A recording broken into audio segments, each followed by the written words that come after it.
Bismillahirrahmanirrahim. Assalamualaikum warahmatullahi wabarakatuh. Innal hamdalillah wa syukru ala ni'amillah wa la haula wa la quwwata illa billah. Rabbi shrah li sadri wa yassir li amri wahlul 'uqdatam min lisani yafqahu qawli. Salatullah wa salamullah ala Rasulillah la nabiyya ba'dah.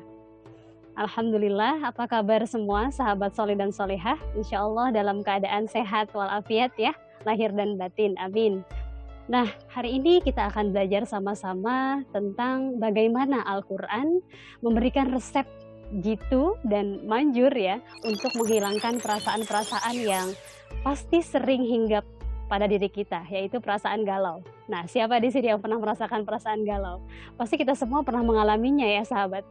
Allah Subhanahu wa taala berfirman dalam surah Yunus surah ke-10 ayat 57, A'udzubillahi minasyaitonirrajim. Bismillahirrahmanirrahim. Ya ayyuhan nasu qad ja'atkum mau'izatun mir rabbikum wa syifaa'un lima fis suduri wa hudan wa rahmatul lil mu'minin. Shadaqallahul azim. Dalam surah ini Allah Subhanahu wa taala berfirman bahwasannya Allah telah menurunkan Al-Qur'an untuk seluruh manusia. Jadi tak terbatas untuk kita yang beragama Islam saja ya sahabat, tapi Allah menurunkan Al-Quran untuk seluruh segenap manusia yang kira-kira ya ada 4 fungsi Al-Quran yang bisa kita jadikan pedoman. Yang pertama, Al-Quran berfungsi sebagai mau'izah. Mau'izah adalah nasihat. Ya, Al-Quran disebut mau'izah karena sangat banyak nasihat dan pelajaran yang bisa kita peroleh darinya. Kisah-kisah Nabi, ya, pelajaran yang bisa kita ambil dari kisah-kisah umat terdahulu, dan itu sangat penting untuk bisa membuat kita menjadi manusia yang lebih baik lagi. Yang kedua, yang tak kalah penting adalah Al-Quran juga menempati posisi sebagai syifa. Ya, syifa adalah obat atau penyembuh.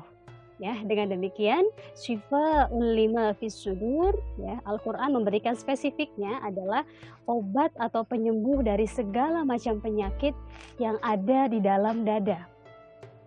Nah, kalau kita balik ke tema teman-teman, berarti penyakit yang ada di dalam dada itu mungkin termasuk galau di dalamnya ya. Nah, kemudian selain sebagai obat tadi, Al-Qur'an juga menempati posisi sebagai hudan. Hudan adalah petunjuk. Selain sebagai nasihat dan obat, ya, Al-Quran juga diturunkan sebagai petunjuk bagi semua manusia, tak terbatas hanya umat Islam saja. Yang konteks ini digunakan tadi seperti yang ayat yang sudah saya bacakan kepada An-Nas, yaitu kepada seluruh manusia, sehingga seluruh manusia siapapun mereka bisa memperoleh petunjuk darinya. Dan yang terakhir, Al-Quran diturunkan sebagai rahmah. Ya, rahmah itu artinya kasih sayang. Ya, jadi sebagai pengejawantahan sifat Rahman dan Rahim Allah, tentunya kita bisa memperoleh kedua sifat ini dalam lafaz Bismillah contohnya. Bismillahirrahmanirrahim, dengan menyebut nama Allah yang Maha Pengasih lagi Maha Penyayang. Nah, Rahim ya atau Rahmah itu sepadan dengan kata Rahman, sehingga dengan kasih sayang Allah lah Allah menurunkan Al-Quran untuk kita semua. Saking sayangnya Allah kepada kita sahabat, Allah menurunkan Al-Quran sebagai petunjuk, sebagai obat, sebagai penyembuh, dan juga sebagai nasihat. Nah, dengan demikian, ya, kalau kita kaji lebih dalam ya tentang tadi makna syifa'ul lima fis sudur, penyakit-penyakit yang ada dalam hati, sepertinya bukan hanya galau ya. Sangat banyak sifat-sifat kemanusiawian kita yang terkadang terdorong oleh hawa nafsu yang menyebabkan kita berperilaku tidak semestinya. Lalu apa saja sih penyakit yang ada di dalam dada? Ya, kita bisa membagi penyakit ini ya dalam beberapa kategori. Nanti kita akan belajar tentang ini. Tapi sebelumnya saya ingin memberikan suatu gambaran hadis dari Rasulullah SAW. Beliau mengingatkan kita semua ya, 3 hal yang merupakan sumber segala dosa, ya, dan hindarilah atau berhati-hatilah kalian terhadap ketiganya. Apa saja ya? Jadi yang pertama, hati-hatilah terhadap kesombongan. Sombong ya, atau angkuh. Karena angkuh membuat iblis enggan bersujud kepada Nabi Adam alaihissalam, ya, yang menyebabkan dia akhirnya terusir ya, dan kemudian menjadi makhluk yang terkutuk. Dan hati-hatilah terhadap tamak atau rakus. Jadi yang pertama tadi sombong, yang kedua tamak atau rakus, perasaan gak pernah puas. Ya, perasaan ingin mengumpulkan harta terus, menghitung-hitungnya, tapi gak mau berbagi. Ya, jadi ini penyakitnya. Tamak, rakus, ya, karena ketamakan juga yang mengantar Nabi Adam ya terdorong untuk memakan buah yang dilarang Allah. Sahabat sudah tahu ya, Al-Quran merekam dengan sangat sempurna dalam surah Al-Baqarah tentang bagaimana Nabi Adam akhirnya tergoda untuk memakan buah yang Allah larang atau buah khuldi. Dan berhati-hatilah juga terhadap iri hati. Jadi yang ketiga ini adalah iri hati. Jadi yang pertama sombong, yang kedua rakus, yang ketiga iri hati. Karena penyakit iri hati ini mendorong kedua keturunan Nabi Adam, yaitu Qabil dan Habil untuk untuk saling salah seorang di antaranya ya membunuh saudaranya yang lain. Dan inilah peristiwa pertumpahan darah yang pertama kali terjadi di bumi. Ya, jadi ada 3 penyakit yang harus kita hindari. Jadi yang pertama apa tadi? Sombong. Yang kedua adalah tamak atau rakus. Yang ketiga adalah iri hati. Nah, hadis ini diriwayatkan oleh Ibn Asakir melalui Ibnu Mas'ud. Nah, kemudian ya kita akan bahas lagi nih dari sekian banyak perbuatan, dari 3 perbuatan yang tadi harus kita hindari. Ya, Allah Subhanahu wa taala juga mewasiatkan kita semua agar tidak berperilaku sombong, karena dengan kesombongan tadilah bisa merugikan iblis ya, merugikan dirinya sendiri yang akhirnya menjadi makhluk yang tertutup. Ya. Jadi ada sebuah hadis juga tentang kesombongan ya dari Abdullah bin Mas'ud radhiyallahu anhu dari Nabi sallallahu alaihi wasallam, la yadkhulul jannah man kana fi qalbihi mithqala dzarratin min kibrin. Qala rajulun innar rajula yuhibbu an yakuna thawbuhu hasanan wa nudduhu hasanan. Qala innallaha jamil yuhibbul jamal al-kibru batarul haqqi wa ghamdun nas. Jadi tidak akan masuk surga, kata Rasulullah, seseorang yang ada dalam hatinya kesombongan ya, walaupun sebesar biji sawi ya. Nah, ada seorang sahabat yang bertanya, bagaimana dengan orang yang suka memakai baju yang bagus ya, sendal yang bagus, kemudian ia menampakkannya kepada saudaranya? Rasulullah menjawab, sesungguhnya Allah itu indah dan menyukai keindahan. Kesombongan itu apa sih? Jadi selanjutnya Rasulullah menjelaskan ya, kesombongan itu adalah menolak kebenaran dan meremehkan orang lain. Ya, jadi kategori sombong itu, yang dimaksud dengan sombong apa? Yang pertama adalah menolak kebenaran. Dan yang kedua, meremehkan orang lain. Jadi dia nggak terima dengan adanya kebenaran ya. Hatinya tertutup, tidak mau menerima kebenaran. Atau bahkan dia nyaris meremehkan orang lain, padahal orang yang menyampaikan nasihat itu nasihatnya betul atau benar. Nah, inilah kategori sombong ya. Sehingga kalau kita memiliki baju yang bagus, tas, sepatu, lalu kita ingin menampakkannya kepada sesama dan kita menggunakannya, itu tidak selalu bermakna sombong ya sahabat. Jadi sombong itu pokoknya kata Rasulullah ada 2 tadi nih. Nah, kita harus waspada ya. Nah, berikutnya selain sombong, jenis penyakit hati yang lain adalah tamak atau rakus. Jadi sudah kita bahas ya. Tamak dan rakuslah yang akhirnya membuat manusia merasa tidak puas. Memang sih ya, dalam kita hidup manusia selalu ingin mencapai apa yang dia inginkan. Bahkan Rasulullah pun pernah memberikan nasihat kepada para sahabat ya. Manusia itu ya hidup dalam lingkup ajal yang senantiasa mengiringinya. Jadi ajal itu senantiasa membuntuti kita ya sahabat. Ya. Tapi karena obsesinya atau rasa ketidakpuasannya itulah yang membuat ia lupa diri. Oleh karenanya, kata Rasulullah, kematianlah yang akan menghentikan obsesi manusia. Ya, jadi dengan kita ingat mati, ya ingat bahwa kita akan kembali sama Allah, itulah yang akan mengekang hawa nafsu dan obsesi kita yang berlebihan. Ya, dengan demikian bukan berarti obsesi atau ambisi itu salah, tidak selalu ya. Tapi kalau obsesi itu membuat kita lupa diri, ya, membuat kita terlalu mengejar duniawi, itu yang akan membuat hati kita cenderung akan jauh dari Allah. Ya. Nah, kemudian sifat rakus juga direkam oleh Allah dalam surah At-Takatsur. Sahabat pasti sudah hafal ya dan sering mendengarnya. A'udzubillahi minasyaitonirrajim. Alhaakumut takatsur hatta zurtumul maqabir. Ya. Jadi betapa rugilah orang-orang yang senantiasa mengumpulkan harta, menghitung-hitungnya ya. Padahal nanti di ayat lain, di ayat berikutnya adalah padahal kita semua nanti akan masuk ke dalam kubur. Dengan demikian kalau kita masuk ke dalam kubur, kita tidak akan membawa apapun kan. Ya, harta-harta material, finansial ya, kita tidak akan membawa itu semua. Oleh karena itu dari jauh-jauh hari Allah sudah mengingatkan kita semua ya. Sangat boleh mengikhtiarkan duniawi, tapi kita ingat bahwa kita akan kembali kepada Allah Subhanahu wa taala. Nah, berikutnya selain tamak dan rakus dan juga sombong, sahabat, ya, penyakit yang tidak kalah bahaya adalah iri hati. Ya, iri hati ini bisa mendorong kita untuk panas misalnya ya, melihat teman kita punya tas baru, punya mobil baru, punya sepatu baru. Wah, kalau perasaan-perasaan iri ini tidak kita kelola dengan baik, ini akan merusak ya fisik dan psikis kita loh. Jadi sangat bahaya ya. Hati-hati dengan iri hati ya, karena ini pula yang bisa menimpa ya salah satu keturunan Nabi Adam ya, yang akhirnya membunuh saudaranya sendiri. Ya, oleh karena itu iri hati diperbolehkan sebetulnya, tapi ada syaratnya. Ya, hanya ada 2 hal yang boleh kita iri, yang boleh kita irikan gitu ya. Yang pertama adalah seseorang yang dianugerahkan Allah suara yang indah ya, dan dia selalu melantunkan ayat-ayat suci Al-Quran. Yang kedua, orang kaya yang senantiasa menafkahi uangnya atau apa yang dia punya di jalan kebaikan. Jadi selain iri hati di kedua hal ini, sahabat, itu nggak boleh. Oleh karena itu kalau teman kita punya barang branded, barang bagus ya, bermerek, atau punya mobil baru atau apapun itu yang sifat-sifatnya material gitu, kita doakan saja agar keberkahan senantiasa dilimpahkan kepadanya. Jangan justru mendoakan yang buruk ya sahabat, nanti doa itu akan kembali sama kita. Sayang kan?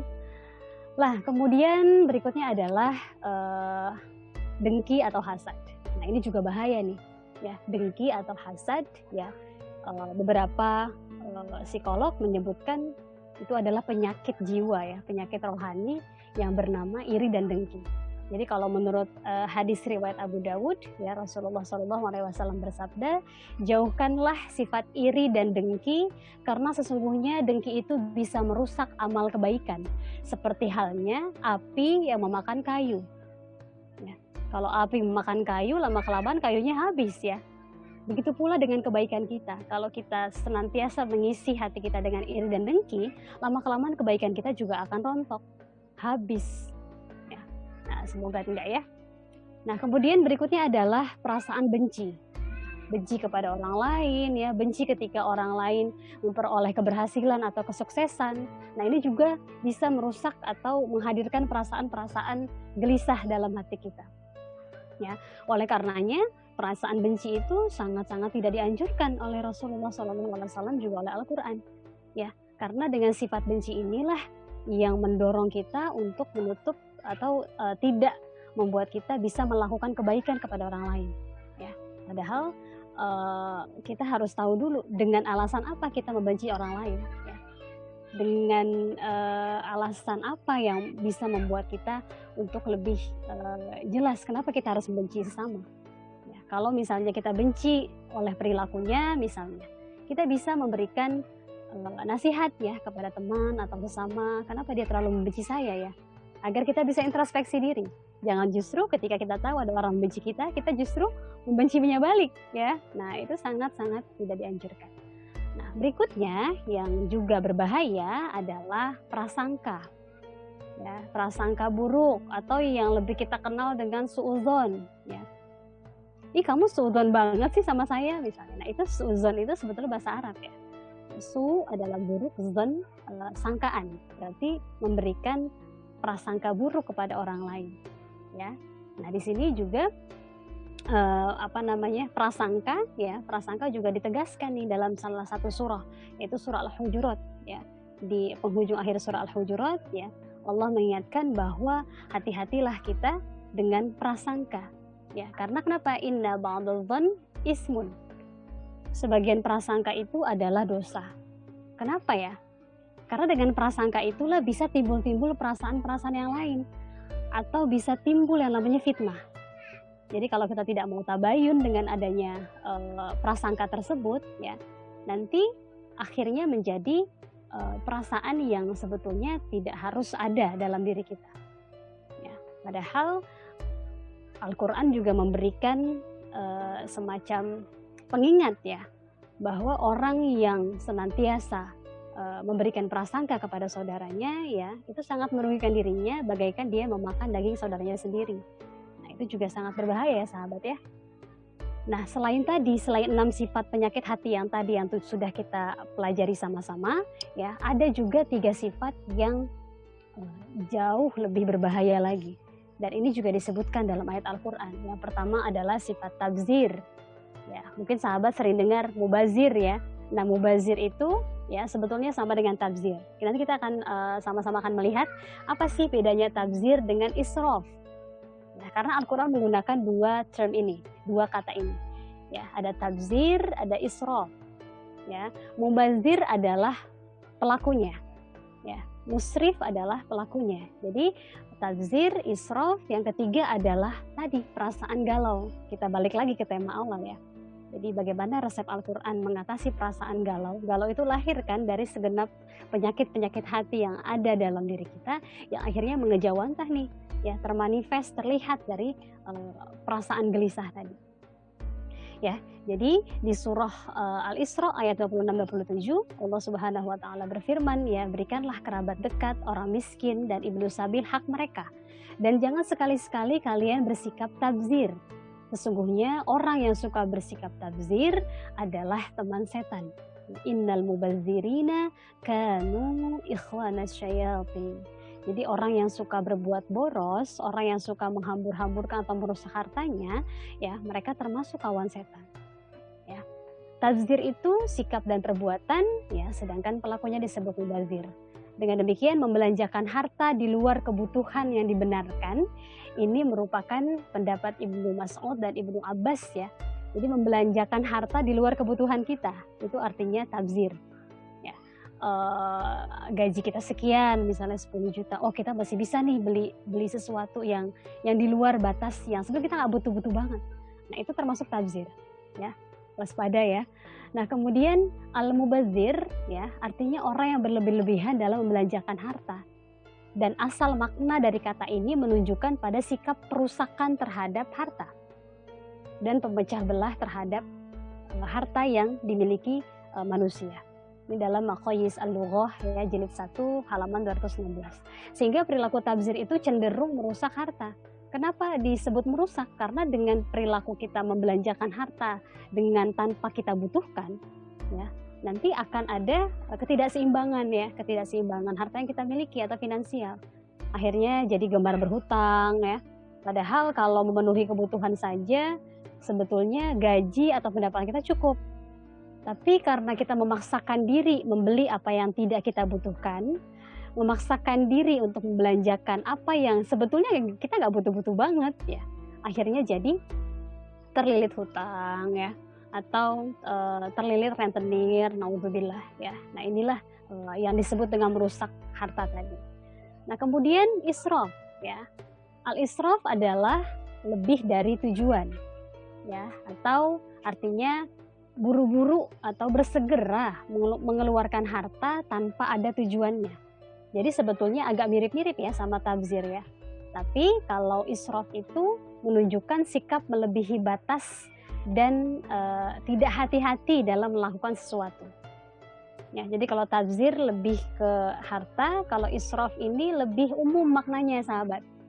Ya, dengan demikian kalau kita punya sikap yang berlebih-lebihan ya, terlalu cinta, terlalu benci, nah itu juga termasuk tuh ya dalam kategori israf ini.